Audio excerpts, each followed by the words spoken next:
Welcome to the Everton News Daily, Monday the 23rd of January, and it is official, Gerard Deulofeu has joined AC Milan on a 6-month loan. Now there was reports that it was going to be a loan deal with a view to a permanent deal.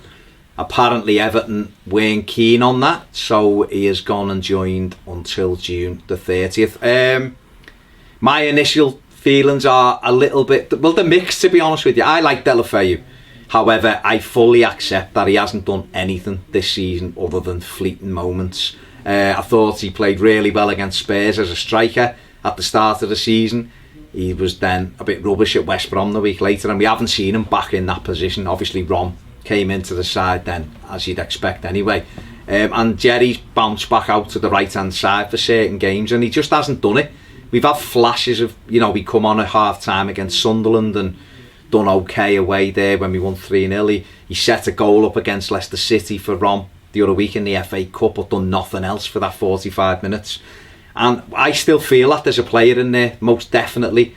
And I'm hoping, and Ped put up a tweet, and he's quite right, if he doesn't go and do it there, then it's basically the end of him, isn't it? If he doesn't go and learn how to work hard at Milan, he's not going to do it at Everton, is he? My hope is that he goes there, gets in a little bit of form, works hard, and then realises that that's what he needs to do to get back into this Everton side. Because we're on the way you see Everton now with this 3-5-2, where does Jerry fit in? He'd have to play up front where Kevin Morales is playing at Rom. He wouldn't play him at right wing back because he doesn't run the other way. And Seamus Coleman's got that locked down. Ross Barkley's playing well as the third midfielder in this. So the only place he could play is probably where he wants to play, which is alongside Rom. But if he's not going to run around and work hard, he ain't going to get in this side. And I accept that you've got to have different formations, but if Jerry isn't going to do the basics, which is work really, really hard for the team, the minute he remembers that it's a team game and not an individual, I think that's when Gerard Deulofeu will become a better player. Will he do that? Who knows? It's up to him to do it at AC Milan. I wish him all the best. I hope he does really well there. It's been a move that has dragged on, hasn't it? Even Friday, Ped was texting me, he's gone. Oh no, he hasn't gone. It was on and off. So much so that I done a video and then had to cut it in half because he hadn't gone. But we always knew it was going to get done. Obviously AC Milan are very keen, and isn't it a bit weird, Everton loaning AC Milan players? It's all very strange, isn't it? We're normally bringing in people like Anthony Gardner in the January transfer window, not loaning out players to AC Milan. But Toffee TV wishes Jerry all the best at Milan. Hopefully he'll find some form and he could still have a part to play in our future. Another player that has left Everton is young winger Nathan Holland.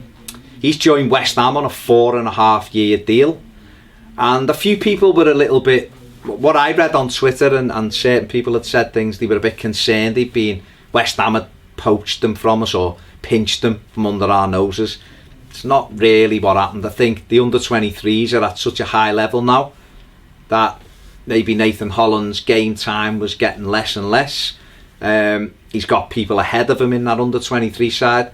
And West Ham have come out and said that they've been keeping tabs on him for a couple of years. And I'm led to believe that he wasn't going to be offered another contract at Everton, maybe. So that's why West Ham have got in. And it's a really, really good move for the lad. He's gone to another Premier League club. He'll go in their under-23 side. They like him.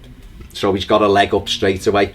And hopefully he'll do well down at West Ham. But it's certainly not one I would be worried about us losing some of our bright lights, because you only have to look at his game time in the 23s. He hasn't had much this season, and that's because other people are ahead of him. So we wish Nathan Holland all the best at West Ham, but it's certainly not one for Evertonians to get upset about.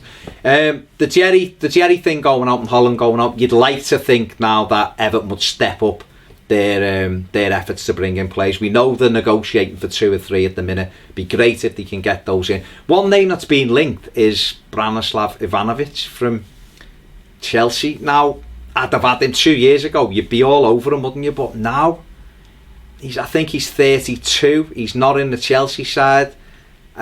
He's looked slow at times this season when I've seen him in there. And you just think, do we want another 32-year-old coming in?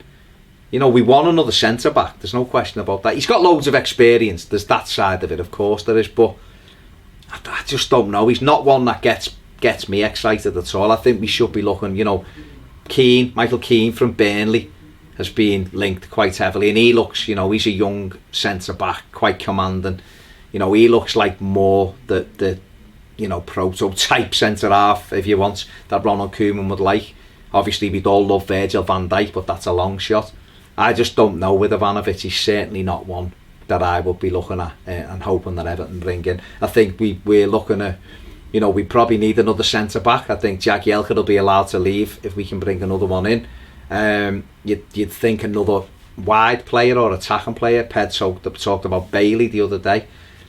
That's another, you know, bit of a link. I'm not sure whether that'll happen, but we definitely need a centre forward. Isaac's got, who we were looking at, has gone to Borussia Dortmund.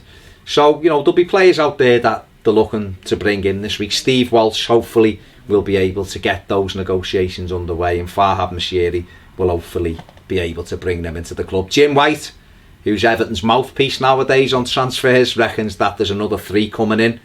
So it means if that's the case, there's going to be a very interesting next 9 days, or 8 days as it is now. Me and Ped will be here hopefully on transfer deadline day, but we haven't discussed it yet. But if we're going to be doing stuff, I'm quite sure we'll be in the studio messing around and giving it all that. But this has been the News Daily. Check out the final word. It'll be out sometime tonight. Check out the Your Comments video. I think it's already out, isn't it, Ped? Your Comments is already out. Look out for the rest of our videos. We've got a Tuesday topic that it will be in 2 parts because it's berserk. Check all that out. Look out for Ped tomorrow on the Everton News Daily. I've been Baz. See you soon on Toffee TV.